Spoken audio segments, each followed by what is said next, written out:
Fellas, what's going on? Let me just adjust a couple things just before we get started here. What's going on? What's going on? Everyone joining the stream. Hello. Just got to pull up everything, make sure it's working. I'm sure it's good, but double and triple check here. What's going on? Hello.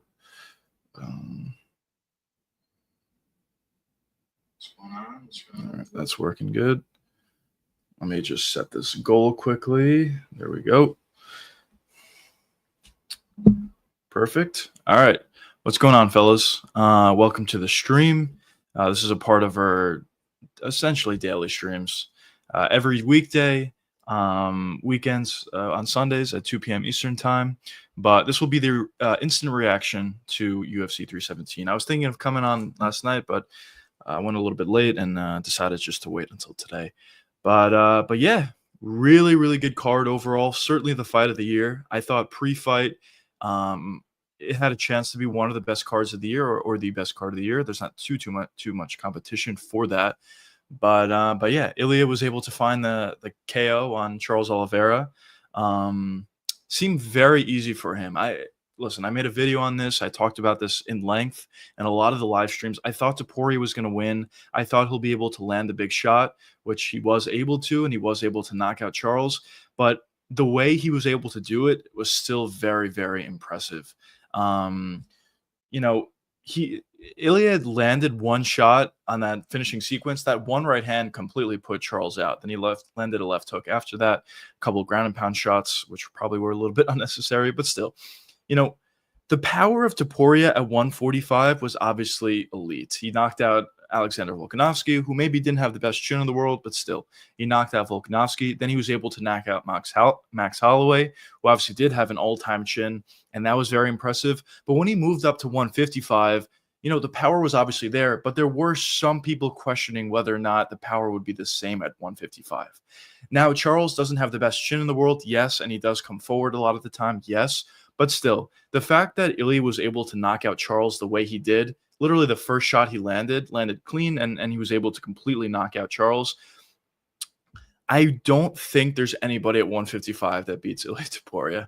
I know they brought Paddy Pimblett into the octagon after that fight happened, and I've historically underplayed Paddy. I always thought he was worse than he is. He proved me wrong a lot of times, but still, I don't think Paddy would be able to beat Ilia. On the feet, Paddy is just way too hittable. He's even more hittable than Charles Oliveira is. And yes, Paddy has a significantly better chin than Charles Oliveira does. I will admit that, but still, maybe he can take one more shot than Charles did, but how many shots could you possibly take? How many clean right hands can you possibly take from a power puncher in Ilia Topuria? So I don't really think Paddy has much of a chance against Ilia.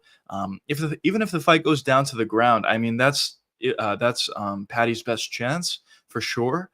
He does have really good jiu-jitsu, good control time, and all of that. But even in this fight against Charles, I mean, Charles also is amazing on the ground, and Topuria was able to reverse him when Charles was going for a takedown. I thought Charles would look for takedowns. He did. Ilia reversed him, got on top, and Charles threatened with some leg locks and some submissions, but still, Ilia was able to survive them, get away, and get back to his feet. So, I mean, we'll see what happens. Paddy's definitely a lot bigger than Ilia Topuria is. So we'll see what happens there. But I don't think Paddy has much of a chance. Then you have Justin Gaethje. I think Gaethje has the worst chance out of the three. On the feet, I think Gaethje gets knocked out. He just takes too many shots. The only thing that I could see for him, which is a very big long shot, is he does have good uppercuts in the clinch or in close. So maybe he can land an uppercut, but even then, I don't know. Is he going to knock out Topuria with one uppercut? I'm not sure. Honestly, probably not. He may hurt him, but I don't know if he'll knock him out. But outside of that, it's just Gaethje gets hit too much. He's going to take too many right hands. He's too hittable. And even on the ground, if Topuria decides to wrestle, I think he will be able to take Gaethje down. And if the fight does get down to the ground, I've talked about this a lot against a lot of opponents, against Charles Oliveira, against some other guys. On the ground, Gaethje's kind of lost in comparison to these other fighters. So if the fight does get down to the ground, I think it'll be a relatively easy submission for Ilia Topuria if he so chooses to do that. But for Gaethje, I think it's probably the easiest fight for Topuria because I think he could win either way, on the feet or on the ground. And then for Arman Tsarukyan, this is probably the toughest fight out of the three, I will admit, and probably will go a little bit longer than some of those other fights that I mentioned. But even with Arman, I mean, on the feet, he doesn't have an amazing chin. He has been hurt before.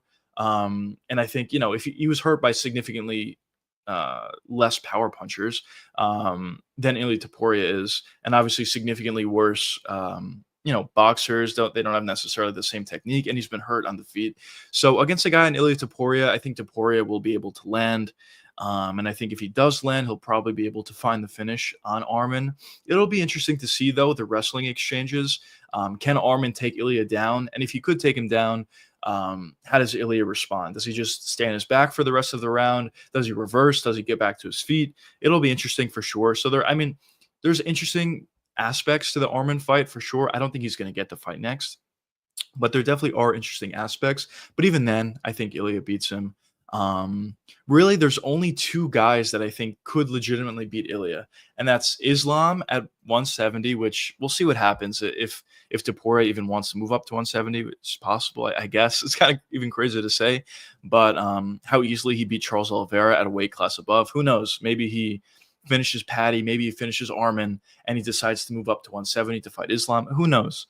So we'll see what happens there. So I think Islam probably has the best chance to beat Topuria at 170, and the other guy is Gene Silva. I mean, Gene Silva is a little bit unproven thus far for sure, but at the same time, I mean, he has looked really good, and I think the reason why I think it would be a tough fight for Ilia is due to the physicality. Gene can take a shot really, really well.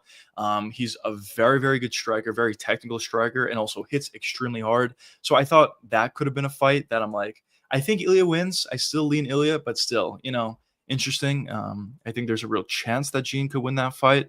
And then obviously the other one is the Ilia Topuria fight. But the Silva fight is definitely not happening. Ilia is definitely not going down to 145 at this point.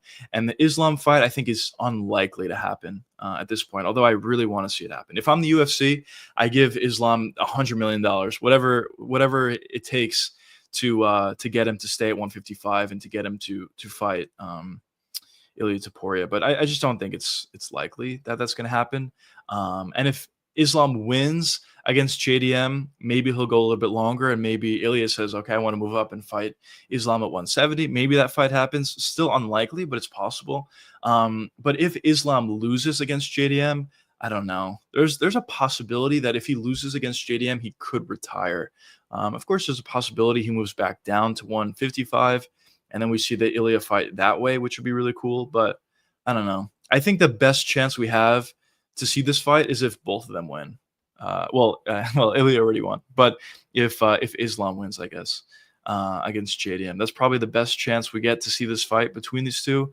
But still, at this point, I just don't think it's super likely that we see this fight. To be completely honest, it's unfortunate, but it's probably the reality. But we'll see what happens there. But yeah, I mean, not too many guys I think could beat Ilia at this point. So we'll see where his career goes forward from here. We'll see who's his next opponent. I'm kind of hoping it's Paddy. I don't think Paddy deserves it. I always thought Paddy needs one more fight, which I would agree with. But we'll see what happens there. Because the thing is, it's kind of a weird situation at 155. Because for Arman, I think he deserves it the most for sure, but he did have a title shot and he pulled out. Dana said because he missed weight. Arman said because he was injured. Whatever it was, he pulled out last second, which is not great. And the UFC has made it clear that he needs to fight one more time before he gets a title shot. So he's kind of eliminated from title contention at this point. Then you have Paddy Pimblett, who is on a decent win streak for sure, but his last win was Michael Chandler, who's 39 years old and who was the number 7 or number 8 ranked contender at the time. I don't remember exactly what it was, but he was not a high contender at that point. And, it's kind of tough to give a title shot off of a Michael Chandler win, especially a washed Michael Chandler. I mean, Chandler looked the worst he's ever looked in that fight against Paddy. And then you have Justin Gaethje, who's on a 1-fight win streak, a decision victory over Fiziev. And before that, he was knocked out by Max Holloway. So I don't think any one of these guys really deserve a title shot. I think probably the best thing that the UFC can do is put together Gaethje versus Patty. But Gaethje has also talked about that he didn't want to fight anybody outside of the belt unless he got a ridiculous amount of money. I don't know what the UFC is thinking if they want to do that or not. But I don't know. There's not too many options, or well, there's options, but there's not too many guys that I think actually deserve it. So that's why I think Patty may get the title shot. But we'll see. I also think that's probably the biggest fight that can be made. What's up, brother? Welcome to the stream. What'd you think of the card? What'd you think of UFC 317? Really good card. But yeah, I mean, we'll see what happens. But yeah, all three of those guys have a case to not get the title shot, to be completely honest. So we'll see where it goes from there. Torrance says good card. Yeah, for sure. It was a really good card. But yeah, so we'll see what happens at 155. We'll see what happens for Ilia Topuria. Also, a lot of eyes will be on Islam versus JDM to see who wins that fight. As I said, I think if Islam wins, that's probably the best chance we see Ilia versus Islam. But even then, I'm not too confident that fight's going to happen, unfortunately. But yeah, besides the main event, we had the co-main event, Pantoja versus KKF. Also a really good fight. Kind of went how I thought it would go. I thought Pantoja was better almost everywhere. I thought on the feet he was just very physical, and he'll use his aggression to his advantage, not really allow KKF to fight at his pace, which is kind of like a slower style on the feet and exchanging shots and landing big bombs. Pantoja really didn't allow KKF to do that. And he was landing shots. He was landing some body kicks on the feet. Also, I said that could be a big weapon for him. And yeah, he got a takedown in the first round. I was surprised that KKF didn't get submitted. He did survive. He was on the ground for a good amount of time against Pantoja, and he survived some submission attempts, so good on him. But the next time that Pantoja got that takedown in that third round, he did find the submission. I think it was the third round. He found that submission. But overall, very dominant performance for Pantoja. Just another win added, to his resume. And this guy's getting very close to being the GOAT at 125. If he's not there already, he doesn't have the title defenses. He doesn't have the title wins that Mighty Mouse has, but the quality of wins that he has for the title, as well as some of the fights he fought even before he got the title, is very impressive. And he's finishing most of these guys as well at 125, which is kind of rare to see. Pantoja's building a very impressive career for himself. We'll have the Van fight next, which I'll get into that Van fight a little bit later. Amazing fight. But probably the toughest test for Pantoja, I would think. But still, I would lean Pantoja in that fight due to physicality. And yeah, we'll see where his career goes from here, but very impressive. I think it should be Ilia versus Paddy Pimblett for UFC 223 in December. Yeah, that's fair. As I said, I don't think Paddy deserves it, but also there aren't other guys that really deserve it either, to be honest. So I don't mind the UFC giving it to Paddy. It's a huge fight. Both guys are pretty big names at this point. They have beef against each other. They're also both putting on fun fights, getting a lot of finishes. And yeah, I definitely heavily favor Ilia Topuria in that fight. I think it's an easier fight for him than the Charles fight was, but still, I would like to see that fight get put together. I think it will sell really well as well, and we'll see what happens. But yeah, having that card in December is good. I would also like to see them put that card in Spain or put that card in the UK. I guess it doesn't seem too likely at this point, honestly, because they asked Dan a million times about Spain, and for whatever reason, they just can't get that card going or can't get a venue or whatever the situation is. It seems like it's unlikely at this point. But yeah. Alex, what's up, Alex? Welcome to the stream. Alex says Paddy versus Justin would be a movie. That would be a really fun fight. I think in terms of fairness, that's what they should do. I don't think Gaethje deserves it. I don't think Paddy deserves it at this point. But if one of those guys got a win against the other, at that point, they certainly would deserve a title shot. So that's probably what they would do, or what would make the most sense and what would be the most fair. But we'll see. We'll see. Honestly, I think there's a chance we just see Ilia versus Paddy at this point. I know Dana did say he didn't approve of Patty walking into the octagon post fight, but I don't think that means that we're not going to get that fight next. I think there's still a real possibility. But that fight would be great, though. Alex, Patty versus Justin. Dubronx started off marching forward, just like I predicted. Yeah, I mean that's just kind of how he always fights. He's kind of playing into the game and the style of Ilia. To be honest, he's kind of walking into some shots. But I mean that's how Charles fights. He's had an amazing career fighting that way, and against most guys that's gonna work. But against Topuria, he just hits too hard, and you're really just walking into that power, which you don't want to do. He hits hard enough when his opponents are moving backwards and he's landing shots. But if you're coming forward and you're kind of running into a big right hand, you're not going to take that shot, and that's kind of what we saw. Um, yeah. Big Unk, what's going on, brother? Welcome to the stream. The RoboCop KO was insane. Yeah, I actually thought so. This fight I was completely wrong on. I actually thought that Hermanson would be able to utilize footwork, move around the octagon, land leg kicks, land jabs, and I guess for a point in that fight, he was looking pretty good. He was actually doing those things. But yeah, I mean, RoboCop just hits ridiculously hard, and he landed like kind of like an awkward left hook, I guess. And that shot completely put Hermanson out. He was out cold, really bad knockout. Kind of didn't like the follow up shot. I mean, he was already out, but in the moment, I guess it's a little bit different for these guys. But yeah, definitely a very impressive KO for RoboCop to say the least. Bing Ong says Ruffy called out Topuria. You can KO Topuria. I want that fight ASAP. Yeah, I mean, Ruffy's going to need a couple more fights, I think, before he gets a title shot. But that'll be an interesting one. He does stop takedowns pretty well, I guess. We'll see. I mean, I would like to see him tested a little bit more in that front. The only thing about Ruffy, though, is he does hit really hard. Obviously, he is very impressive. He does, he has that counter style. He can counter strike very effectively, and against a really aggressive striker like Ilia Topuria, maybe that will come into play for him, and maybe he can catch Ilia. We'll see what happens there. The only thing I'll say about Ruffy, though, is I want to see how he is able to stop takedowns. He's done it so far, but he hasn't done it against anybody of the caliber of Topuria, like that has the wrestling of Topuria, for one. And for two, the other thing is we have seen Ruffy land big shots, have success for sure, but not be able to finish his opponents. And at that point, he got tired. And that was in a 3-round fight against I'm forgetting his name, but he was landing a bunch of shots and his opponent wasn't going away, and he got tired in that 3rd round. So cardio is also going to be another thing. I mean, that's a 3-round fight.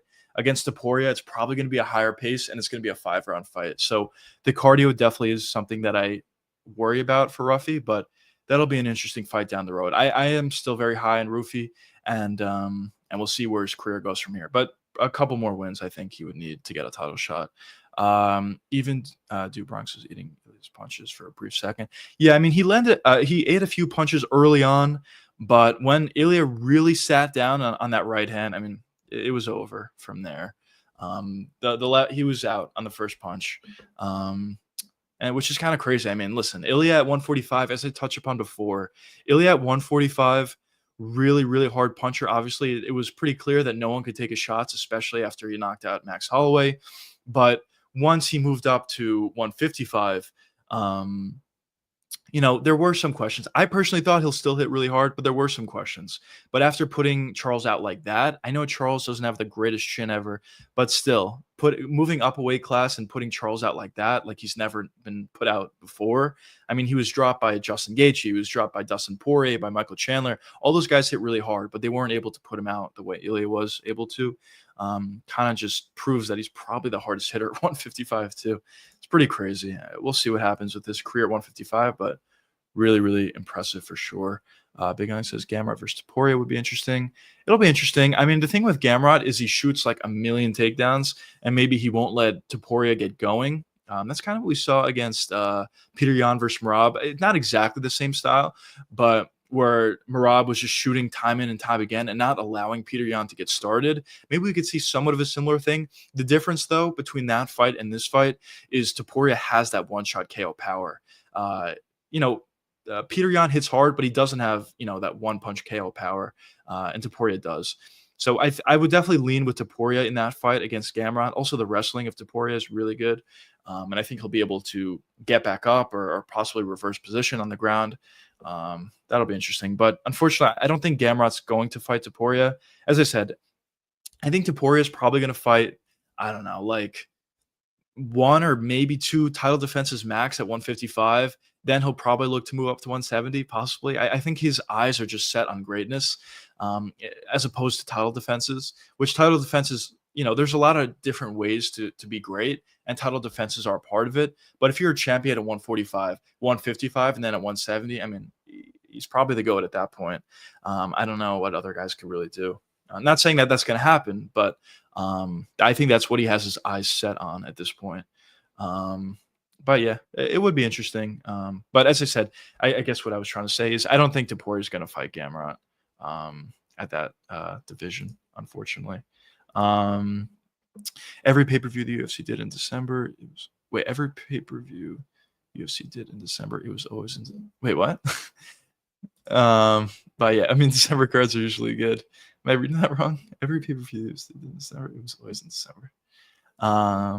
Yeah, good card. December is usually good cards, though. Yeah, if that's what you're saying, I agree. I'm glad Van won flyweight and you contenders. I was super high on Van, but he impressed me a lot. He looked amazing. First of all, fight of the year, fight of the decade. Honestly, like that was such an amazing fight. A lot of people sleep on flyweight because there's not too many finishes. They're smaller guys or whatever. But in my opinion, flyweight is really, really fun. These guys are super fast. They're probably the most skilled out of everybody else in any other weight class. And they're able to put on huge fights like that. I mean, that was legitimately the fight of the year. It was very, very impressive. Van really did a great job at proving that he's as good as a lot of people, including myself, thought he was. He was landing a ton. His counters were nice, and Van's getting better. I mean, early on, Van was kind of just a volume guy where he's pressuring his opponents, landing a bunch of shots. Now he's adding a lot more sting on his punches. He still doesn't hit the hardest for 125. He's not the most physical guy in the world, yes. But at the same time, I mean, this guy is putting a lot more sting on his shots. He was able to drop Royval in the third round, at the end of the third round. The counters that he was landing were landing very, very powerfully, and Van's getting better. I touched upon this a little bit before, and I'll have an in-depth breakdown video coming out about this soon. But I think Van is probably the toughest test for Pantoja. Still think Pantoja wins due to physicality differences. Pantoja can take a shot really well, and he hits really hard, which he definitely has advantages in both of those realms as opposed to Van. But in terms of skill, Van stops takedowns very, very well. We've seen that a bunch of times. And I think he could stop takedowns from Pantoja. And on the feet, I mean, he's better than Pantoja on the feet for sure. It's just he doesn't hit as hard. And I don't know if he could take a shot as well as Pantoja. Or actually, I know that he can. So that'll be the difference for me in terms of that. But that'll be a really good fight, really fun fight. That's what we're going to see next, and I'm definitely excited for it. Do Bronx even hit Ilia coming forward? Yeah, I mean, that's the thing about Ilia. He hits really hard, even for 155. And once again, even for 55, he can take a shot really well. So it's just tough. I don't know. It's very hard to beat Ilia. And so Hermanson was doing okay for the most part. If I was bleeding, just got caught. Yeah, that's kind of what it was. He was doing well. Yeah, I mean, I was wrong because he got knocked out, but at the same time, like as you said, he was doing well. He just got caught. I mean, yeah. And then the Gong says James Lyantop was made of steel. Yeah, that's who I was talking about before. Yeah, his shin is just insane. He was taking ridiculous shots. He got dropped, I think, twice, but he wasn't that close to getting finished, which is kind of crazy considering the shots that he was taking. Perfect counters, him coming right in, getting countered perfectly by Rufy, and he was able to eat most of those shots. Pretty crazy. But yeah, looks like Duke Bronx isn't planning to retire, so he should come back in December. I mean, he was knocked out pretty bad. I would like to see him take a little bit more time off, to be honest. But still, I think Charles is still really good. And I think, if he wanted to retire, I don't hate it, just because unless Ilia moves up to 170, I don't know. I just, like, if they fought like 10 times, I don't really think Charles wins too many times at all, if he does ever. It's unfortunate. I'm a huge fan of Charles Oliveira. He's very dangerous, but it's just a tough stylistic matchup for him against everybody, to be honest. But especially for Charles, I think it's a tough fight. But with that being said, there are a lot of guys at 155 that I think he could beat. I think him, this is probably not going to happen, but him versus Patty, I think Charles could win. And I would still favor him, even though he got knocked out here. I would still favor Charles over Patty. Him versus Gaethje, who already beat Gaethje, I would favor him again over Gaethje. Him versus Arman, I mean, that was a razor close fight. I would like to see them fight 5 rounds. Maybe that's the fight you do if you give Patty the title shot, or if you do Gaethje versus Patty, then maybe you do Charles versus Arman again for the rematch, 5-round main event of some fight night, or maybe you do a co-main event of a pay-per-view. Has to be 5 rounds though. Maybe that's what you do, but after getting knocked out the way he did, I would like to see Charles take a little bit more time off, for sure. Charles should either fight Dan or Max next. I don't hate those fights either. There's a lot of options for Charles, I think, if he wants to continue fighting. It's just the problem is he going to get another title shot? I don't know. If Ilia's not there, then maybe. But I don't know. We'll see what happens. But yeah, I mean, the thing about Dan, though, I was talking about in a different stream. Dan, I think his hand is still broken. I mean, he broke his hand a while ago. He had surgery, and it's still broken, I think. Or there's something mangled or whatever. So we'll see what happens with Dan Hooker. But would be a really good fight. Charles versus Dan Hooker would be an absolute banger. But we'll see. And even Charles versus Max would be really good too. I think Dan Hooker, Charles Oliveira, same thought there at UFC 223 as a 5-round co-main event.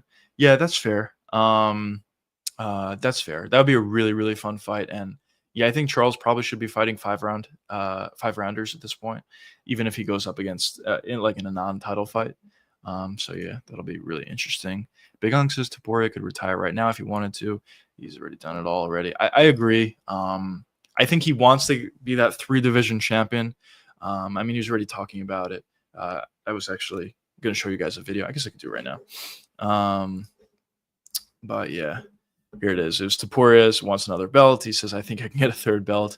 So yeah, Topuria definitely wants more greatness. He definitely wants to be a 3-division champ.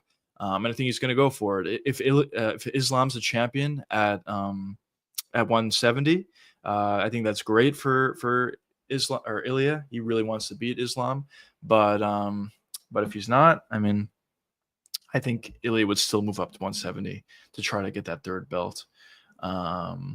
We'll see. But yeah, Turan says, I meant every pay-per-view does in December is always in Las Vegas. Yeah.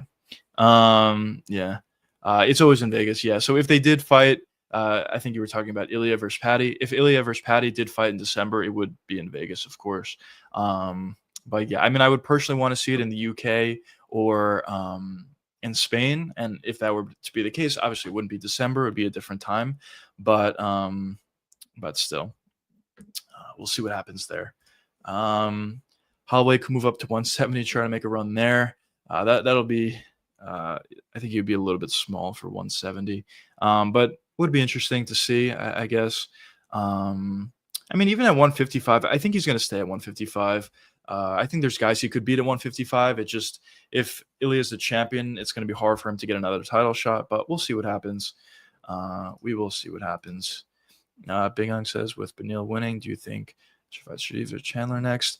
But here's the thing about Beneil. I actually think he's really good. His wrestling and his grappling ability is honestly incredible. We saw it against Gamrot. We saw it again against Moicano. Both of those guys are very, very high level grapplers as well, and Beneil was able to handle them for the most part on the ground. But the thing about, and even on the feet, he has good power. The thing about Beneil, though, is his chin was never good, but it's worse than ever now. I mean, he got dropped by Moicano. Moicano really doesn't hit all that hard. So I think the chin's going to be a problem. I think Beneil could beat a lot of guys. I do, but I think he's going to continue to struggle with guys that hit really hard and are super athletic. That's really the guys he's not going to be able to beat. Moicano was not that. He doesn't hit very hard, and he's not super athletic. And when it's skill for skill, Dariush is honestly on par with a lot of guys. It's just, the physicality difference. You just can't take a shot from a lot of these guys with good power. That's the problem. So if he fought Fiziev, could he take the power of Fiziev? I mean, maybe. But I think I would lean Fiziev in that fight, or him against Chandler. I think he could beat Chandler. Chandler does hit very hard, but he is kind of washed at this point. And I think Beneil maybe will be able to take Chandler down and have some success that way. So yeah, listen. So my point is, Beneil's good. He's very, very good skill wise. He just can't take a shot from a lot of guys, and I think that's really his hindrance. Could be a controversial take, but I always thought when they put together that Islam versus Beneil fight, I actually thought Beneil had a chance to win. I mean, he hits relatively hard. He does have finishes, yes, but he's not like the most explosive puncher in the world, for one, and for two, um, I don't know. Like in terms of the grappling, I just thought Beneil could hang with Islam. His grappling is honestly that good, but of course that never happened. Beneil pulled out of that fight, and at this point, we're not going to see that fight ever. Um, but definitely interesting. Beyong says Peyton Talbot was the most surprising through 17. I thought Lima would sub him. I did as well, actually. I thought Lima would sub him as well. The level of improvement was insane. I mean, it's been what, 4 or 5 months since he fought last. Since Peyton Talbot fought last, and he got taken down easily, very easily. Now, not only was it hard to take him down, he was scrambling very effectively. He was reversing position. He was even going for his own takedowns. The thing about Peyton Talbot is, I mean, very incredible to see that level of turnaround. But I think the thing with him is he's just ridiculously physical. He hits really hard on the feet and on the ground. He's just really athletic and really physically strong. And I think that that helped him out for sure to be able to make those level of improvements in the grappling like he did. I mean, he looked really impressive. And I know a lot of people jumped off the Peyton Talbot bandwagon after his last fight, being such a big favorite and losing. But I think a lot of people are going to jump right back on the Peyton Talbot bandwagon after that fight. I said pre-fight, I thought I thought Lima was going to win. I thought he'll be able to find a takedown, and I thought he'll be able to submit Peyton Talbot. Of course, that didn't happen. Um, but yeah, I mean, really, really impressive prospect. Peyton Talbot is, and it looks like he's getting better. Jose Delgado looks like a future contender. Yeah, he looked really, really good, really impressive. Beautiful combo that he landed, beautiful knee up the middle that he landed. Yeah, just really good. I mean, a lot of good things. We haven't seen too much from this guy, like too much fight time, or of course too many fights. He kind of just got to the UFC, but every time we have seen him, he looked extremely impressive. His power is certainly legit, and he just seems to be a very talented striker. Just really, really good stuff. Like really, really good stuff. Also, I just want to mention, thanks everybody for joining the live stream. If you guys are enjoying the live stream, be sure to hit that like button. It really does help me out a lot. And also, if you guys are enjoying the live stream, feel free to drop a super chat. It really does help me out a lot. Obviously, no obligation to do so. I really appreciate you guys just for being here, but just wanted to shout out those two things. But thank you guys for being here once again. Big Young says lightweight is also so stacked now with Nazim. Nazim is really good too, coming off an amazing fight. Yes, Ziam, Nasra, Ignania, Dawson. There's a lot of guys at lightweight. Even some of the guys to the top, like Justin Gaethje, has been here forever, but he's still a legitimate contender. Patty also is looking to be as good as ever. There's a lot of good things for sure. At lightweight, and obviously those guys, as you said, I mean, out of those guys, I would say Nazim and Rofi are the two guys that jump out to me the most. But even some of the other guys as well are looking good for sure as well. But yeah, Dana mentioned Justin should retire. Yeah, I mean, listen, if Justin's only fight that he wants next is for the title, he might as well retire at this point. I don't think he's going to get a title shot. He definitely doesn't deserve it, and I don't think that he should get a title shot next. The fight's obvious. It should be Patty versus Justin, but doesn't seem like Justin wants that. So we'll see what happens. We'll see what happens there, I guess. But yeah, Cobb versus Kai has to happen now. It's a Kai lives in Switzerland. Yeah. Oh, yeah. And they have their beef too. I forgot. Yeah, that's a great fight. And Cobb probably does need to fight one more time before he gets that title shot. I think Cobb would win that fight, actually. I think he's very, very good. And I would also like to see Cobb versus Pantoja, but of course, he does need to fight one more time. So I agree with you. This is probably the perfect fight they can put together. And if Cobb wins, he gets a title shot. Fun fight for one. They got the beef, and and Cobb needs to fight one more time. So I agree. I think that's a really good fight to put together, actually. Good matchmaking. Teixeira versus Lewis card in 2 weeks. Have you got a chance to look at who's on it? Yeah, it's a pretty good card. It's a pretty good card. There's a lot of really good fights. I believe it's Wonder Boy and actually, I got to take a look right now. We have Wonder Boy and Gabriel Bonfim. We have Calvin Cater, Steve Garcia. That's going to be an absolute banger. Nate Landwehr and Morgan Charrier. That's going to be a really fun fight. Then we have Austin Lane, who changed his name, I guess. But Austin Lane versus Vitor Petrino. That's not going to be a high-level fight, but it's going to be a fun one. Tukios versus Justin Tafa. Also not going to be a high-level fight, but should be a fun one. Fun card. Even the main event, I think Teixeira is going to win. I think he's going to TKO or maybe even knock out Derek Lewis. But should be a really, really fun fight, or a really fun card, honestly. Really good card for a fight night, I would say, or solid card for a fight night, I would say. I wonder how good Barcelos is on a nice win streak. Yeah, the thing about Barcelos is it seems like he's super unathletic, which I mean, he probably is. I mean, he's not athletic, but and he just feels like he doesn't hit all that hard. But the thing about Barcelos is his wrestling is really good, and his striking is solid, but his wrestling is really good. And that's the way he was able to beat a lot of guys. Obviously, Cody Garbrandt, even he did a great job at pressuring Cody and getting some takedowns, putting constant pressure on Cody, and he was able to find a win like that. So he's not the most flashy guy in the world, but he is really good, and I think everything's set up by his wrestling. Very, very good wrestler, Barcelos is. And I think we saw that against Cody, who's great at defending takedowns, as well as Peyton Talbot as well. Terrence McKinney doesn't know how to get out of the first round. Yeah. McKinney, I always thought McKinney could be good. He has good skill. I mean, he's super, super physical on the feet. He can't take a shot that well. His shin's not that great, but he hits really hard on the feet. And on the ground, he's actually a good wrestler. And he actually has good jiu-jitsu. And we saw that today. He kind of didn't bother staying on the feet against a striker, which was a smart move. I actually thought that was sorry. I actually thought that was a good idea, but and when he took him down, he was able to find a submission relatively easily. And I think the way he transitioned on the ground really just shows how good he is on the ground. I think he should look to wrestle a lot more and look to utilize his jiu-jitsu a lot more. I think we'll see a lot less variance in his fights, because there's some fights going into it I think he could win. Then he just stays on the feet too long, looks like he's completely uncomfortable, and he gets knocked out. So I think that's probably the problem with Terrence McKinney. But yeah, we'll see what happens with his career. But yeah, I was so mad at Coney for emoting when he hurt Barcelos. Yeah, I thought there was an opportunity there too. He dropped him early in the first round. Pretty nice combo, very, very fast. And yeah, then he just started emoting. And of course he lost the fight from there. But yeah.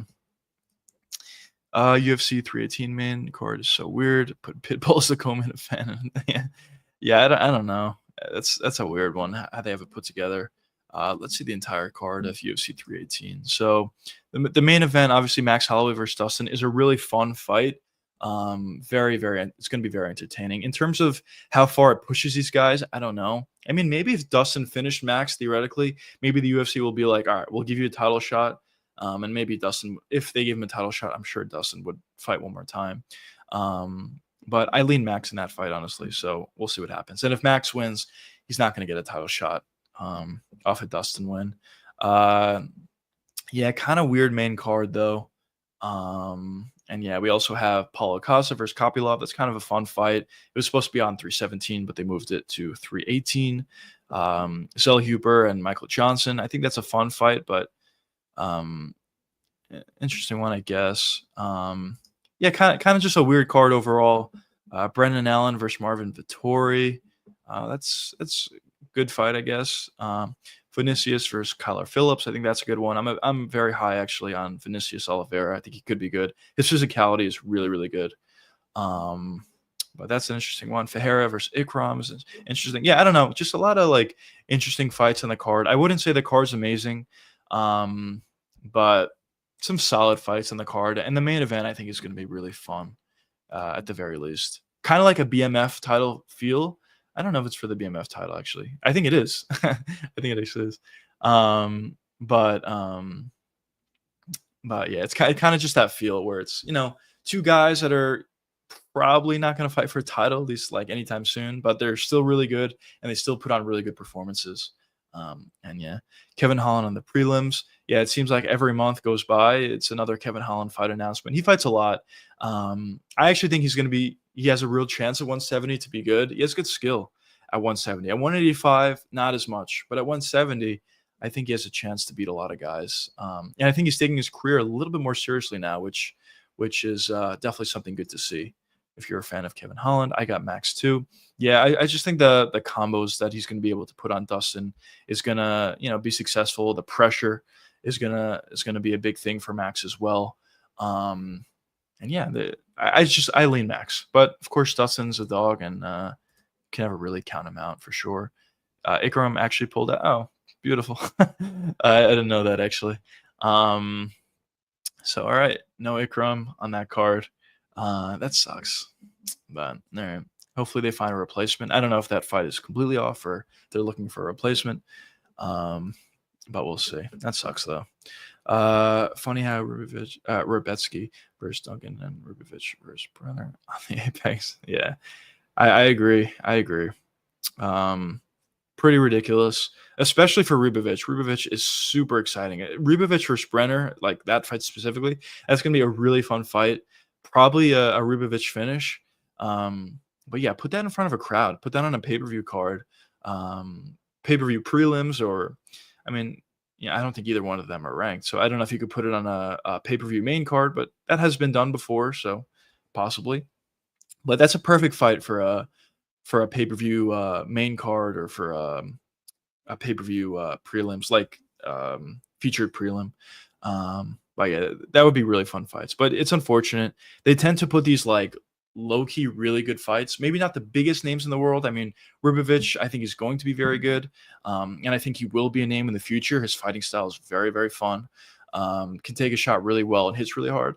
But at this point, yeah, I mean, he's not the biggest name in the world, and I believe he's unranked at this point. So maybe not too many people know his name at this point, but based on his performances, he should be on a pay-per-view card. I do agree, or at the very least in an arena where what's it called? Where people could see him live, obviously. And for Rubetsky, also similar thing. Very, very fun fighter. And yeah, I mean, good stuff for sure. For both of those guys, very fun. But yeah, so outside of some of the fights we talked about, we didn't even really get into the Joshua Van fight that much. The Van fight was insane. That honestly insane. As I said, I always thought Van was good. He did a great job at pressuring. He did a great job at putting combos together. Nice body shots, good combos, body head.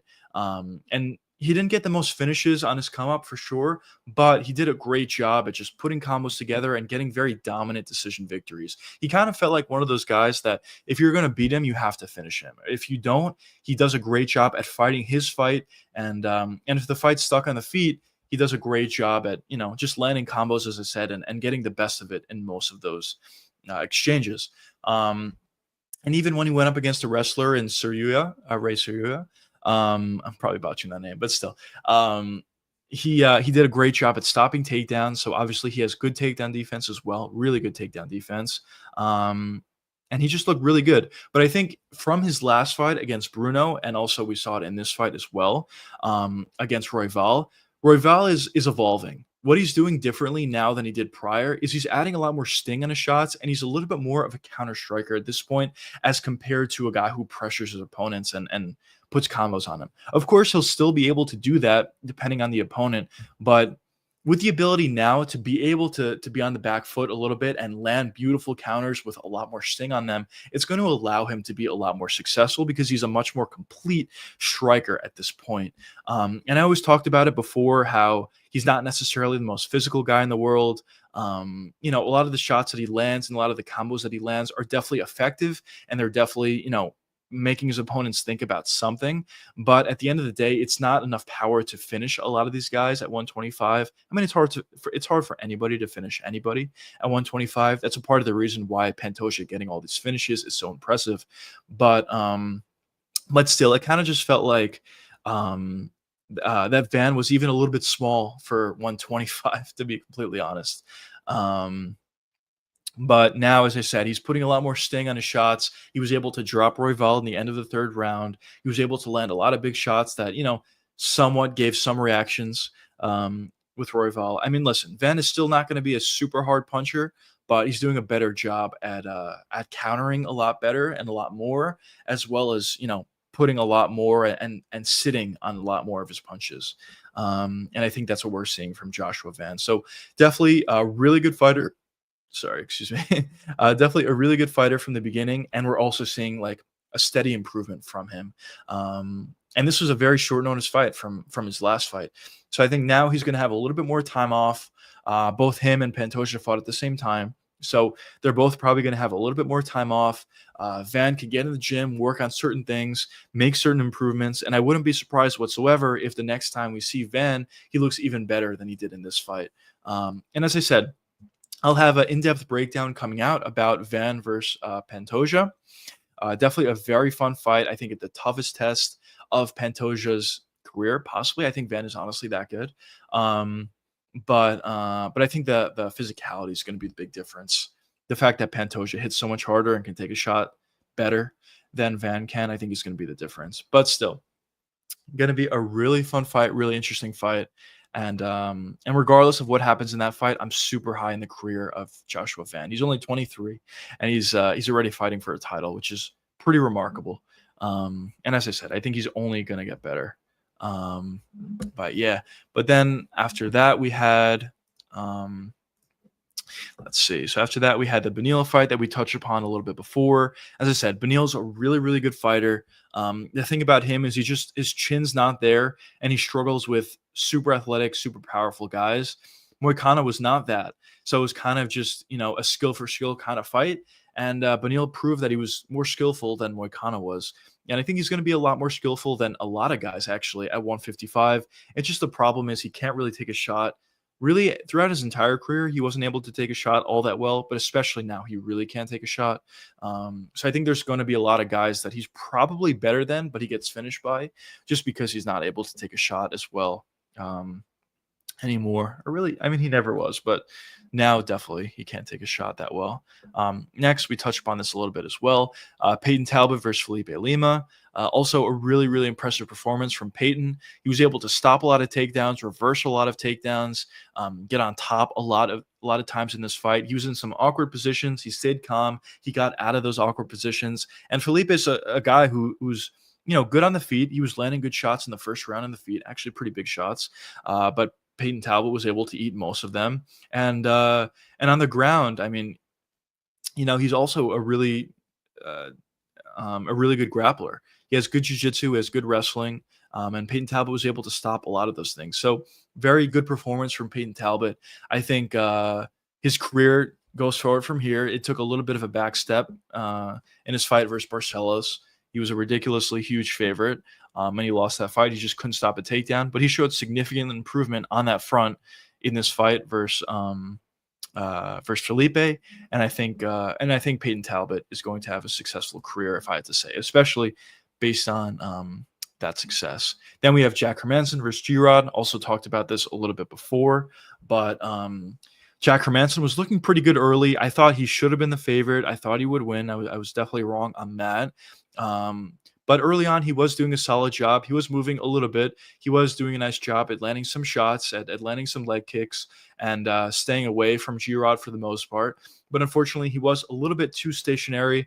And in the end, G-Rod threw a two-punch combo, and he threw a nice left hook, sort of hybrid left hook, maybe like a shovel hook, that landed clean on Hermanson, and Hermanson was completely out from there. The power of G-Rod is pretty ridiculous. And he was able to find another KO finish. I wasn't a huge fan of the follow-up shot from G-Rod. I mean, Hermanson was clearly out, but whatever. I mean, it's kind of like an in-the-moment thing. Yeah. Then next we had Haider Emil versus Jose Delgado. I thought this fight could have been the fight of the night just because both guys seem to have a really good chin, and both guys really go for it. It wasn't just because it was so short. It was a 26-second fight. Haider Emil was landing some good leg kicks early. Literally, as soon as the fight started, he landed 2 good leg kicks. But outside of that, it was all Jose Delgado. He was able to land a nice combo, a beautiful knee up the middle, and he was able to finish Hyder Emil. Hyder was complaining about the stoppage, but it was definitely a really good stoppage. I mean, he was out.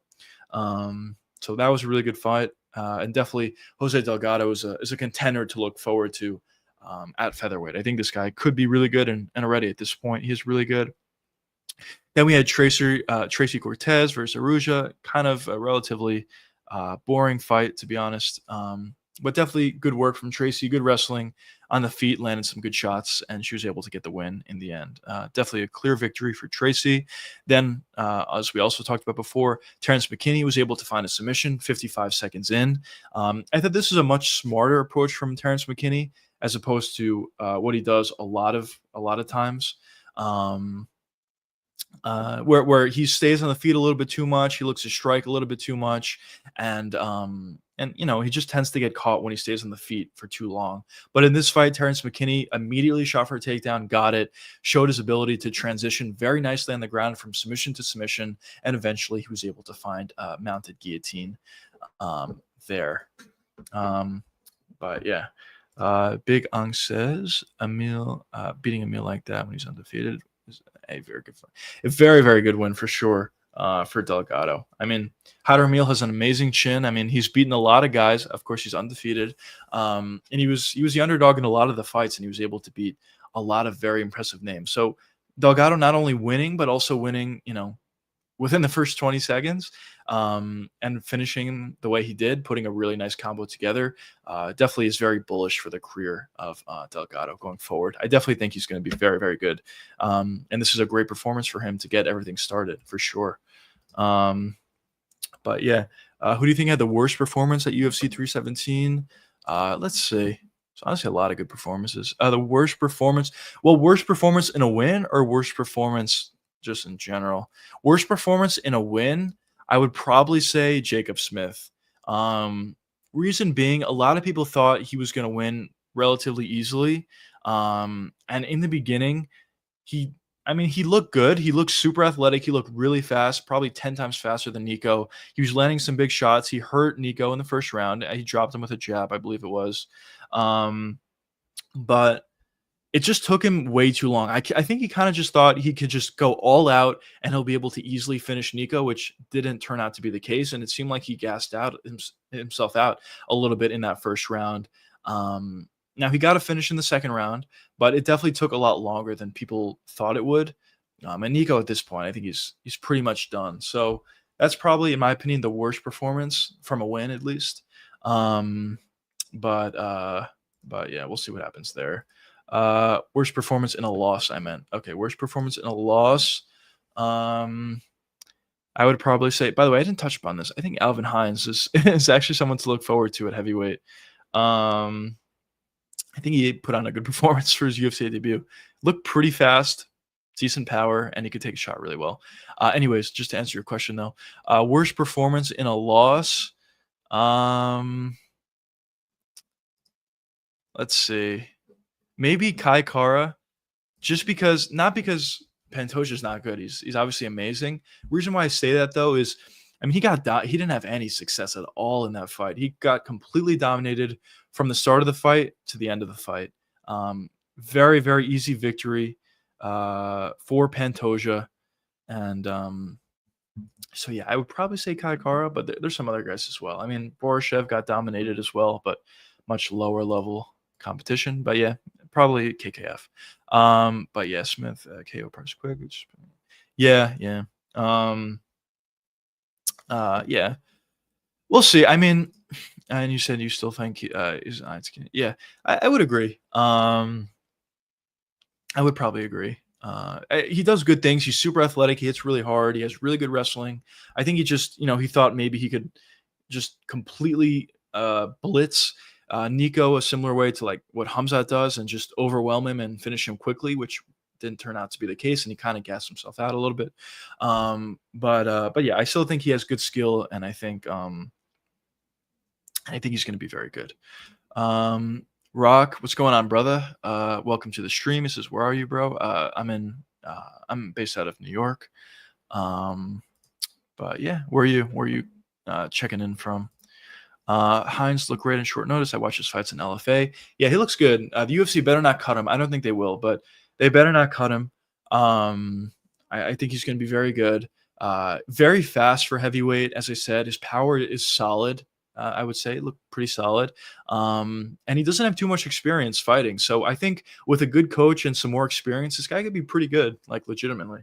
Um, and also, he proved to have an amazing chin as well. I mean, he took some big shots, and he was able to eat them. So really, really impressive performance from Hines. We'll see where he goes from here. There's a lot of guys at heavyweight that he could certainly beat. Um, and yeah, just a little bit more experience and more time, he can be good. Rock says, "Where are you, bro?" I'm in New York still. Where are you checking in from? But yeah, I mean, really, really good card. Definitely, I would probably say it overperformed. Expectations were really high, at least for me. Um, but um, but you know, it definitely overperformed. A lot of finishes, a lot of quick finishes. Just looked like a really good card. Rock says, "What do you think about Indian fighters?" Um, not the most success so far, but we'll see what happens. Maybe some other guys can can come up. There's definitely some more Indian fighters getting signed to the UFC, um, but we'll see what happens. But thus far, yeah, not too much success. Um, but yeah, um, but yeah, let's see.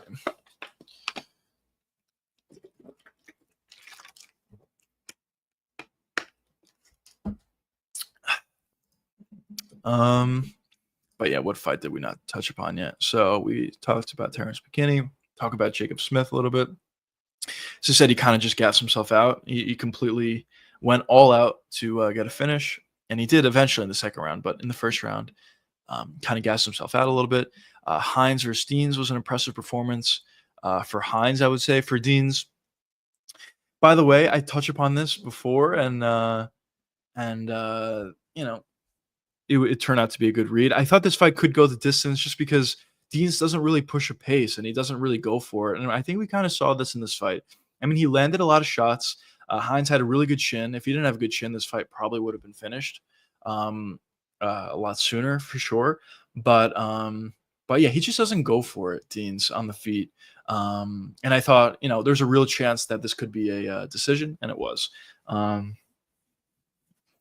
but yeah, I mean, we'll see. I mean, there really hasn't been a finish in heavyweight for a pretty long time at this point, which is kind of crazy. But we'll see what happens. We'll see what happens. But overall, really, really fun card, really good card. In terms of, let's do a little bit of matchmaking here.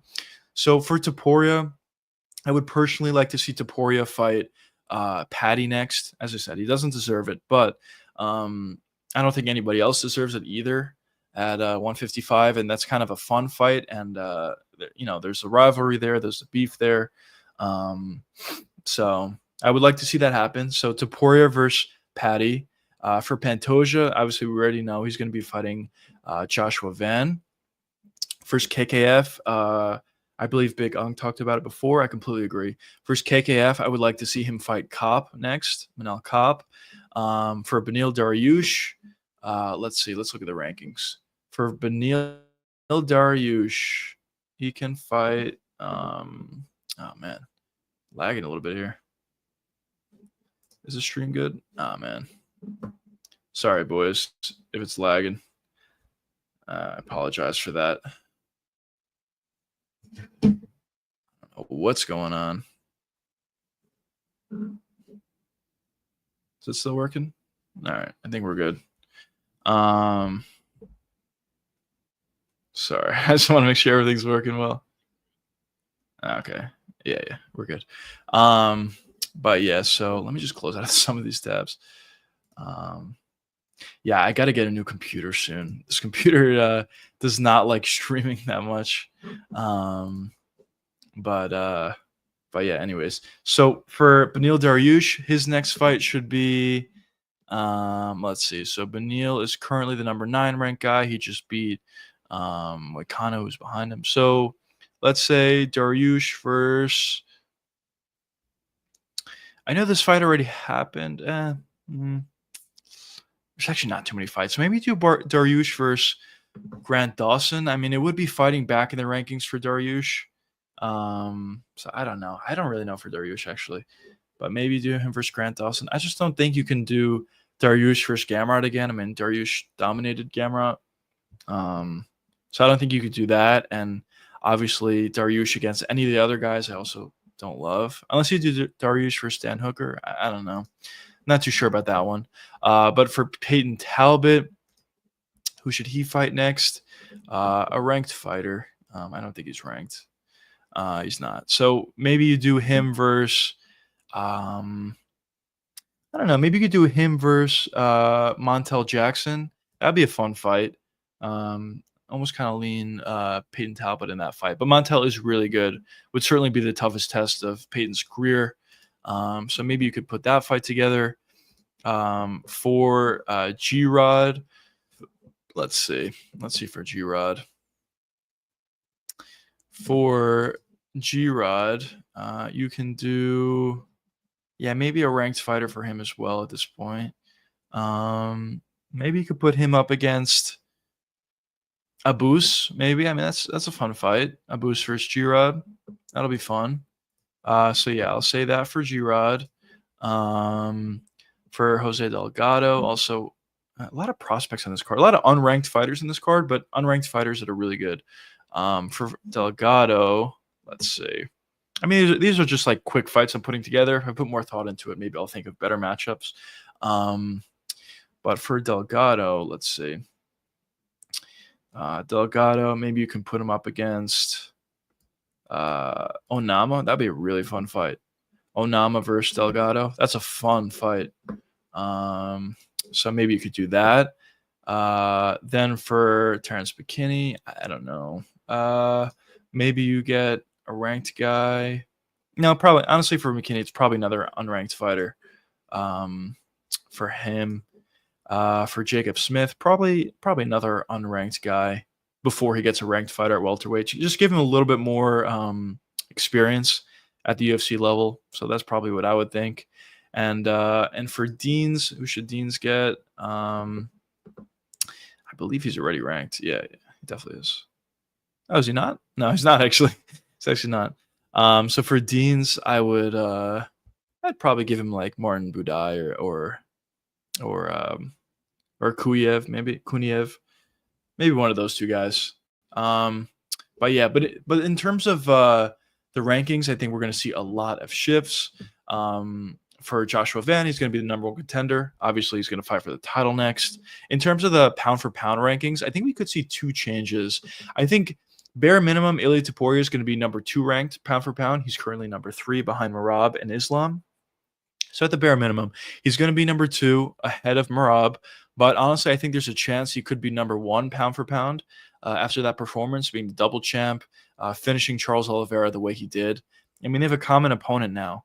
They have 2 common opponents, Volkanovski and Charles Oliveira, between Islam and Ilia. And Islam was able to beat both of those guys, yes, and he was able to finish both of those guys. At least he was able to finish Volk in their second fight. But in both of those common performances or common opponents, Ilia was able to finish them a lot quicker than Islam was able to. So I don't know. I mean, that sounded like a direct way to describe pound for pound, but I think Ilia should probably be number 1 pound for pound at this point. Now, it could change if Islam, beats JDM, then maybe he goes back to number 1 pound for pound. But how I would personally do the pound for pound list at this point is Ilia at 1, Islam at 2, Merab at 3, Trickus at 4. At 5, I would have Pantoja, who's currently 9, which is ridiculous. So at 5, I would have Pantoja. Then at 6, I would have I would probably have Volkanovski at 6. At 7, I would have Jack Della Maddalena. At 8, I would have Tom Aspinall. At 9, I would have Uncle Ive. Maybe I'm underrated Uncle Ive a little bit, but 9, I would have Uncle Ive, and then actually no, I'm probably underrated Uncle Ive quite a bit actually. But yeah, basically the point is I think Ilia should be 1 pound for pound. I think Pantoja should be top 5. Um, and we'll see where Tom Aspinall fits into all of this. I think Aspinall will probably be a little bit low at this point, but he just needs some more fights, honestly, um, before before he can move up higher in the pound for pound list. I think. It's tough. There's just so many guys. We're talking about the best fighters in the world here. We're talking about champions of all these divisions and guys who have had a lot of success, obviously. So pound for pound lists are certainly hard to rank and hard to put together for sure. Um, but uh, but yeah. But yeah, what do you guys think of the card? Definitely a really, really fun one. We have some good cards coming up. Pretty good fight night. It's actually not next week. I thought it was, but it's the week after. So that should be a good one. We'll see how Derek Lewis and Taliesin Teixeira look. I think Teixeira is probably going to find a finish. But yeah, just really interesting stuff. This week, I'm definitely going to come out with some videos talking about some of these fights. I'm going to have videos talking about Ilia. I already have a video done talking about Usman fighting Bilal potentially. I think that could be an interesting one. And yeah, I mean, I'll also make a video about Van and Pantoja. That's going to be a really good fight. And yeah, I honestly, I think there's just a lot of good things going on in the UFC right now. I mean, a lot of times during this year, I mean, there's been some down periods for sure. Um, a lot of complaining from a lot of UFC fans, including myself. I haven't necessarily, liked what's been going on this year. A lot of boring cards, a lot of bad performances, a lot of cards that are just not put together properly, in my opinion. Um, and yeah, but this card was a very good step in the right direction. We have a lot of good cards coming up. We have a lot more options coming in the future. Now the heavyweight division's open. We could put Tom Aspinall fights together, which are always going to be fun. Ilia Topuria obviously is the champ at 155. We'll see. There's a lot of new matchups for him there. Islam versus JDM. We'll see what happens there. Dricus versus Hamzat. We'll see what happens there. Really fun fight. Now Van versus Pantoja. I know it's a lower weight class, and maybe people aren't necessarily the most excited about that, but I think the fight itself is amazing. Pantoja is a super dominant champion, and Van is proven to be a very exciting fighter and a really good fighter. So I think that's also going to be a really fun fight. There's just a lot of good things, honestly, coming for the UFC, and I think there's a lot of matchups that are yet to be made and easy fights that can be put together that are going to be really, really fun. But yeah, we'll see what happens. And even in the light heavyweight division, there's some good fights you can put together there as well. Ankalaev versus Alex Pereira is probably going to be get made next. You could do Yuri versus Khalil Roundtree. Imagine how fun that fight would be. Yeah, there's just a lot of things to do. A lot of exciting times to come, I think. I think the rest of the year is going to be really fun. The UFC talked about putting JDM and Islam together for the New York card in November. I think that's going to be a really good card, a really fun card. And yeah, I mean, just a lot of really fun stuff, really fun fights, good cards coming forward, and just a lot of good stuff overall. But yeah, what do you guys think? What do you guys think of Topuria? Do you think he should be number 1 pound for pound? Do you still think Islam is higher than him on the pound for pound list? What do you guys think? And also, what do you guys think of like potential matchups for Ilia at 155? The 3 matchups are probably going to be. It's probably going to be one of these 3: Patty, Gaethje, or Arman. As I said, I think Ilia beats all 3 of them. I think he finishes all 3 of them. I think for Patty, he may finish him in the first round. Patty's chin's really good, so that's something to consider. But maybe he could take 1 right hand, possibly, but he's not. I don't think he'll be able to take 2 or 3 or 4 or 5. So I think eventually Ilia is going to be able to find a finish in that fight. And against Arman, I think a similar thing. Maybe Arman will look to wrestle early. He definitely will. And we'll see how Topuria is able to deal with that. But eventually, I think Ilia will catch Arman and finish him. And even on the ground, I think, he's no slouch. Ilia has really good wrestling. He was able to reverse Charles Oliveira, who also has really good wrestling and is definitely bigger than Topuria. So we'll see what happens there. And yeah, even for the Gaethje fight, I think that's probably the easiest fight for Ilia Topuria. I think on the feet he can knock him out, and on the ground I think he can submit him relatively easily. So a lot of things going forward for Ilia Topuria. But yeah, see what's going on. What's going on in the chats? What's going on, boys, on Kick, on YouTube, and on Twitter? Got a bunch of guys on Twitter, or X, I should say. What's going on, fellas? Welcome to the stream. Welcome to the stream.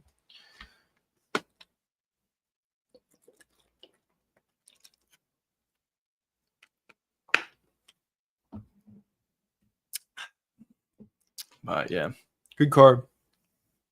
And definitely excited to see what happens going forward for sure. Definitely very, very excited. But yeah, been a fun stream. A little bit over an hour. Definitely fun to talk about these fights. I love these live streams where we do instant reactions to some of these cards, especially good ones like this. Really a lot to talk about, and really just fun fights, honestly, that were on this card, and also that could get put together going forward. Yeah, obviously everybody's going to be talking, especially after this fight and how good Ilia looked. Everyone's going to be talking about Ilia versus Islam getting put together. As I said, I don't think it's going to happen, unfortunately, but I think the best chance that we get to seeing that fight is if Islam wins against JDM. If Islam wins against JDM and Ilia says, "All right, I'll fight one more time. I'll fight Gaethje, or I'll fight Patty, or Arman," and he wins and he finishes him, I mean, the UFC is not going to tell him no if he wants to move up to 170. At that point, they'll definitely make that fight. It'll be a huge fight. The question at that point, though, I mean, moving up from 145 to 170, is the physicality is probably going to be an issue, or could be an issue. I don't even want to say probably, because he moved up to 155. Charles is definitely bigger than him, and it didn't seem like the physicality was an issue at all. I mean, he still hits really hard, and even in the grappling, he was able to not only stop takedowns from Charles, but he was able to reverse Charles Oliveira, who's a great wrestler and has really good strength. But moving up to 170 at that point, I mean, Islam's going to put on some mass, I'm sure. So maybe Islam would just be too big for Ilia at that point. But listen, I mean, Ilia has done amazing things. I'm not even confident in saying that. I wouldn't be surprised, honestly, if Ilia beat Islam. I think at 155, I always thought this, but I got more confidence about it now. I think at 155, Ilia does beat Islam. I think the power would just be too much. And even the wrestling, I don't think is a huge advantage for Islam against Ilia, at least at 155. At 170, it could be a little different. As I said, I'm sure Islam will put on some mass and some muscle. And we'll see how that fight goes if that ever does end up happening. But yeah, definitely interesting. Definitely interesting. We'll see what happens. But yeah, they were talking about putting that card or that fight together between JDM and Islam at New York in November. So a lot of people are going to have their eyes on that fight, see what happens. But yeah, I don't know. I kind of think JDM could win that fight. I think he's going to be bigger than Islam. Boxing combos are going to be nice. Honestly, in Islam's last fight, his boxing didn't look good at all against Moicano. But maybe that was just an off performance. It's entirely possible. But we'll see what happens, honestly. Big Ong says, who do you think has the best chance of beating Topuria? I think two guys at two different weight classes. One is never going to happen. The first one is Gene Silva. Reason being is he's very technical on the feet. He hits really, really hard, and he can take a shot really, really well. That's why I think he could beat Topuria, and it even seems like his wrestling is pretty good. There was definitely questions about Gene Silva's ability to wrestle, but then when he went up against Bryce Mitchell, he kind of shut down those allegations. He's able to stop takedowns relatively easily. Now, obviously, Topuria is a significantly different wrestler than Bryce Mitchell is, and I guess there still are questions, but still, it seems like he can stop a takedown, and on the feet, he hits really hard and can take a shot really well. So that's why I thought that would be an amazing fight, and it would be a tough fight for Topuria. But that's at 145. That Topuria is never moving back down to 145, so that's not going to happen. And the other guy that I think has the best chance is who I talked about before. It's Islam at 170. But The Gene Silva fight, I still favor Topuria, although I think that's probably the best chance of anybody at beating what's his face, Ilia. And then at 170, maybe at 170, I would favor, not maybe, I probably would favor Islam over Ilia at 170, but still, there's still a real chance that Ilia could win, honestly, even at 170.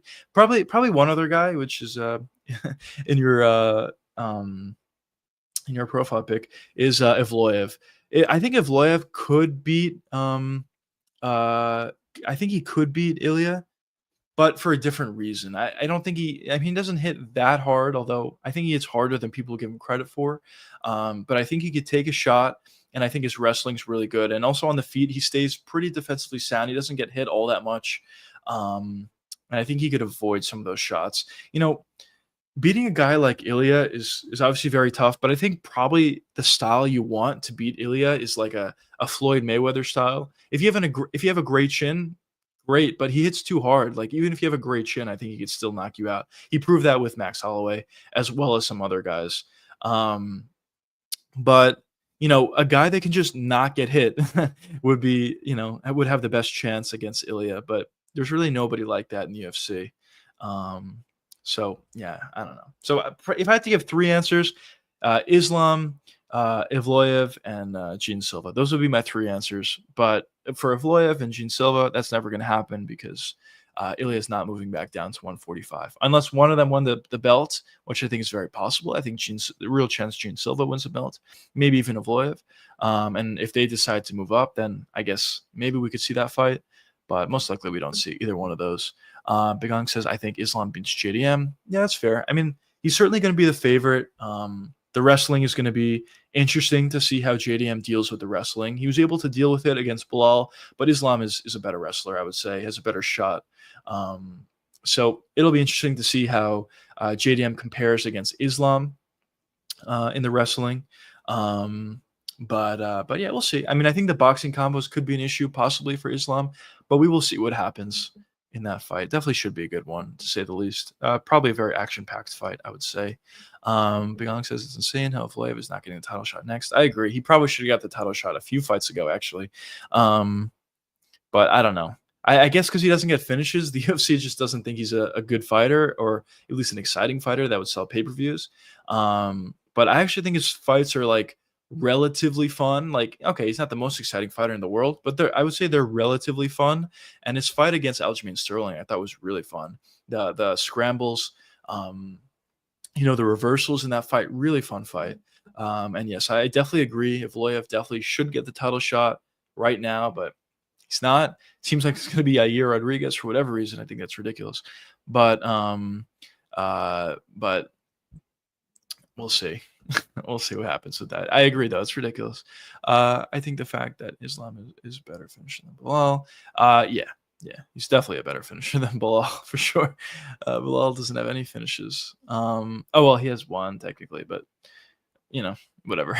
But yeah, on the ground though, if Islam is able to take down JDM, which a decent chance he could, on the ground he's going to be way more dangerous than Bilal is.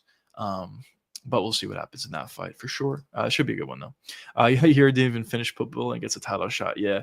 I mean, I guess it's not technically official. I'm kind of hoping that, Dana comes to his senses and gives it to somebody else that probably deserves it more. I mean, it should be Evloev. Maybe they're waiting for the Evloev versus Pico fight, and whoever wins that gets the title shot, maybe. But yeah, there's been a lot of rumors that it's going to be Yair. So I'm assuming it's going to be him, but it's very silly. I mean, as you said, he didn't even get a finish against Pitbull, and he gets a title shot potentially. And also, he already lost to Volkanovski, and he got finished by Volkanovski. So it just seems kind of silly. They should have did Yair versus Diego Lopez. Very tailor-made fight. They had beef. Perfect result. Diego lost. Yair won. Perfect result. Put them up against each other now. It's a perfect fight to make. But for whatever reason, the UFC didn't want to do it. Or maybe Yair didn't want to fight Diego. I don't know exactly what happened, but it didn't happen one way or the other. So that kind of sucks. And it seems like Yair is going to get a title shot, which is kind of crazy. But yeah, any news on Shavkat? I haven't heard any news on Shavkat. It's so unfortunate because Shavkat obviously got a title shot against Bilal, and then he got hurt and had to pull out. At this point, he might have to fight again, just because there's, now JDM took a spot. JDM's a champion. He's fighting Islam. I don't know if Shafkat's still hurt. He might still be hurt or still recovering. I'm not exactly sure what's going on with him, but um, honestly, it's unfortunate because he just got a title shot. But he's probably going to need to fight again. We saw a similar thing with Charles Oliveira. I mean, Charles had a title shot versus Islam, their second fight. He got hurt, and he had to fight again before he got another title shot. Actually, he fought twice. He fought, or actually, no. Is it just one? I don't remember. I think it was just once. He fought against Armin, and he lost that fight, and then he didn't get the title shot next. But actually, he like kind of did. He got a title shot before Armin, which is kind of funny. Well, Armin got it, but he didn't fight him, so it's kind of funny. But yeah, I think for Shafkat, he's probably going to need to fight again. But we'll see. We'll see what happens. I mean, I kind of, for his sake, I kind of hope he just gets a title shot, but we'll see. It's so weird how Topuria beat Volk and switches weight class, and now Volk is champ again. It's honestly great to see. I think what it proves, though, is Volk is just, he's that good. It's just Topuria is a tough stylistic matchup for him, and Topuria is also just that good. But yeah, outside of Topuria, with him not being at 145, there's a lot of guys that Volkanovski beats. I mean, obviously he already beat Lopez. I mean, he already beat Yair, and I think he'll probably beat him again. For Evloev, I think it's an interesting fight, but the thing about Evloev is, he doesn't hit the hardest, so I think it's a very winnable fight, honestly, for either guy. So that's an interesting fight. Yeah, I don't know. And there's some other guys at 145 that I think Volk can beat. Obviously, he already beat Max Holloway 3 times, but Max already moved on from that division. I don't know. There's just a lot of guys. The only guy that I would be fearful for Volkanovski, although listen, Evloev could certainly beat him, would be Gene Silva. I don't want to see Gene Silva versus Volkanovski because I think Gene would probably finish Volk. But we'll see. We'll see. We'll see what happens. Big Ong says, only thing I'm worried about is Volk's chin. That's exactly right. I think his skill is still there. He's pretty fast, even still. His jabs are obviously really nice. Right straights are nice. Great kicks. Does a great job at mixing things up. His wrestling's good. His takedown defense is very, very good. Even on the ground, as I said, he does a great job at scrambling, staying defensively sound, getting back up to his feet. There's a lot of things that Volkanovski does well. And even at this point, it's not like he's past it or anything. He's still there. The only problem, as you said, is his chin. His chin has never been good, but especially now after, getting knocked out by Ilia, taking some other shots and getting finished by Islam, the fight before that, his chin is probably even worse than it was before. And as I said before, like it was never that great. So that's the thing. I think if he goes up against a guy that doesn't have a lot of power, he can beat them. He definitely can beat them. He's skilled enough to beat anybody, skill for skill. It's just the problem with him is I think that power is going to be an issue. But at the same time, Diego Lopez was that guy with a lot of power, and Volk was able to beat him. But the one thing I'll say about Diego is he's really not super technical. He kind of just blitzes in, and he finds a lot of finishes by overwhelming his opponents. But Volkanovski is just a little bit too good to just get blitzed in and for a guy like Diego to land a big shot. So I think he was able to beat Diego because of that. And I mean, skill for skill, I actually don't even think it's close. The only reason why Diego had even a chance is because he can take a shot really well and he hits really hard. And obviously there were the concerns about Volkanovski's chin. But yeah, I mean, overall, it was great to see Volk get the belt back. And as I said, he's not washed or anything. I mean, obviously he's a champion. But like all skills are still there. But yeah, the chin is definitely something that you have to worry about when you talk about Volkanovski. But yeah, I mean, listen, if he fights Yair next, I think he beats him. So that's another title defense on the second run, which is very impressive. And then if he fights Uncle Live after that, Uncle Live, that'd be a tough fight for Volk. But if he fights Evloev next, I think he could beat Evloev as well. Although Evloev is a lot more skilled than definitely Yair and Diego as well. So it'll be interesting to see how that fight pans out. And just the thing about Evloev is he's not like that dangerous on the feet. or he doesn't hit like that hard. He's dangerous. He has a lot of skill, but he doesn't hit that hard. I think that's the problem with Evloev. But it'll be interesting to see where Volkanovski's career goes from here. Um, Definitely a lot of fun fights, and we'll see how long he goes for. As I said, I don't want to see Volkanovski lose, but at the same time, I really don't want to see him go up against Gene Silva, just because I think that will be the guy that could knock him out, and I actually think he would. Um, but we'll see what happens. I'm kind of hoping Volk beats Yair and decides to retire, maybe, or maybe he fights Yair, then he fights Evloev, and maybe decides to retire if he wins those fights, or even if he loses against Evloev.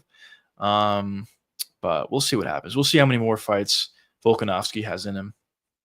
But yeah, I mean, definitely a lot of interesting performances and interesting fights that are yet to come for him. As I said, I don't think he's washed. People also talk about Izzy as if he's washed. I think he's kind of actually he's more further along than Volkanovski is, but I think they're actually kind of in a similar spot. Actually, I know they're in different spots. Volkanovski's a champion, and Izzy has lost a couple fights in a row.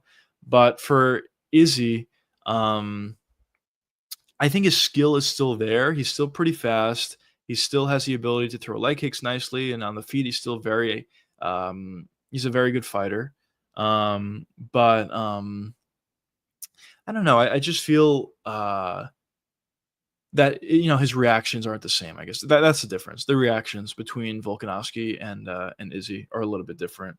But listen, I know a lot of people think Izzy's washed. I don't think he's personally washed.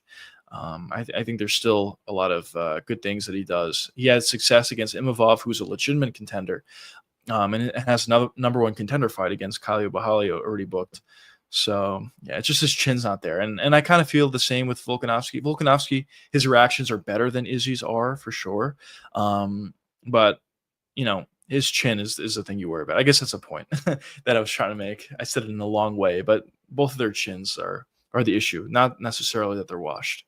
If Paddy versus Topuria fight happens, I feel like Paddy could potentially win that. Yeah, I mean, I oh, that was weird. But I personally would favor Ilia pretty heavily in that fight. The only thing I will say about it is Paddy is going to be a lot bigger. I mean, they already faced off. Paddy looks so much bigger. Yes, I know he was fat or whatever at that point, and he's gonna thin out a little bit and be a little bit smaller than what he showed, but still, in terms of his height, in terms of his, you know, his mass, I guess, like his bone density or whatever, he looked to be a lot bigger than Topuria. So that's definitely an issue, especially in the wrestling and especially on the ground. And yeah, I mean, that's how he would win. He would have to take Ilia down and he would have to either submit him or be able to hold him down, which I'm not confident he would be able to do, honestly. Um, but on the feet, I think it's kind of a nightmare for Paddy. He's just not good enough on the feet. I mean, he does decent things. Listen, he knows he can't really box now. That's a change that he's made on the feet, and it's a successful one. Early on, he thought he would be able to box. He kind of got in the pocket, threw with his opponent, and you would get caught a lot. We saw that a lot in the Jared Gordon fight, where he was consistently getting caught. Like every time they would engage, Gordon would land clean shots. The problem with Gordon is he just doesn't hit hard, as well as Paddy has a great chin, of course.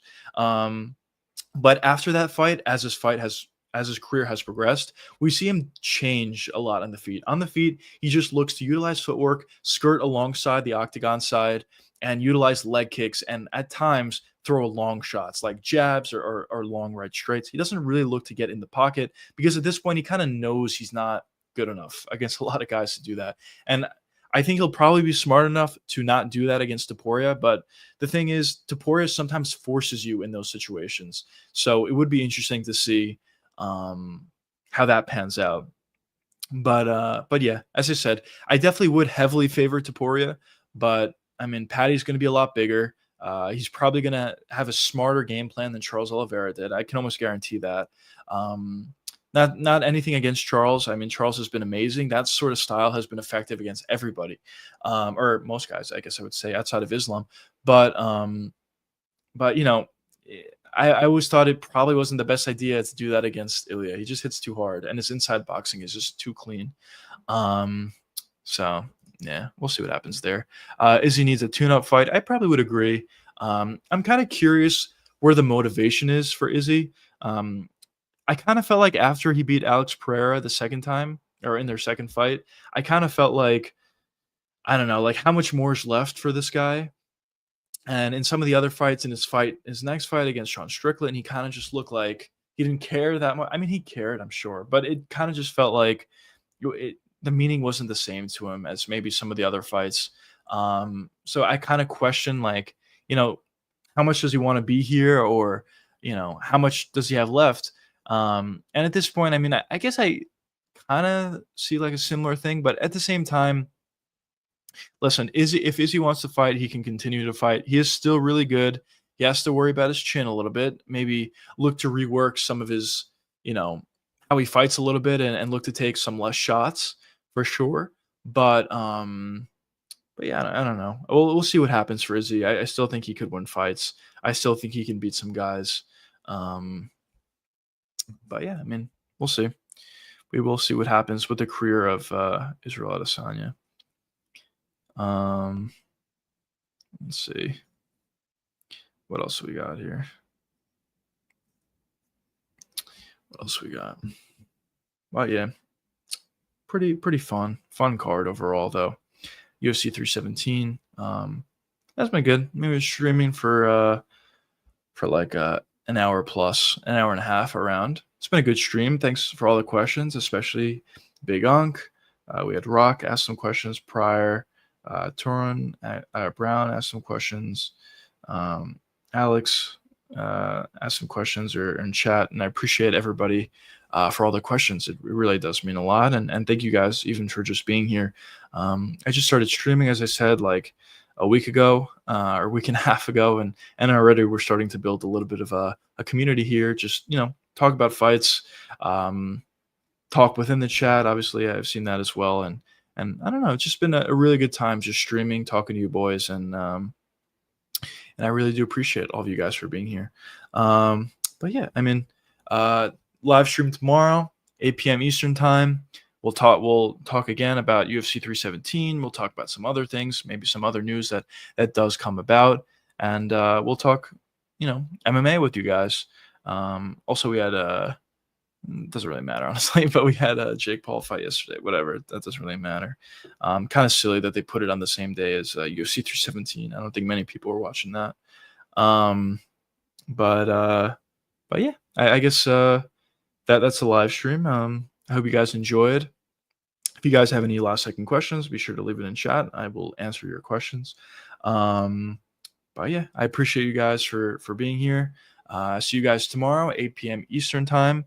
Another video will be coming out on Wednesday. I haven't decided which video it's going to be yet. I guess I'll keep you guys updated on that. And yeah, appreciate you guys for being here. Thanks for the questions. Great card, UFC 317. And yeah, see you guys in the next one, boys. Peace out.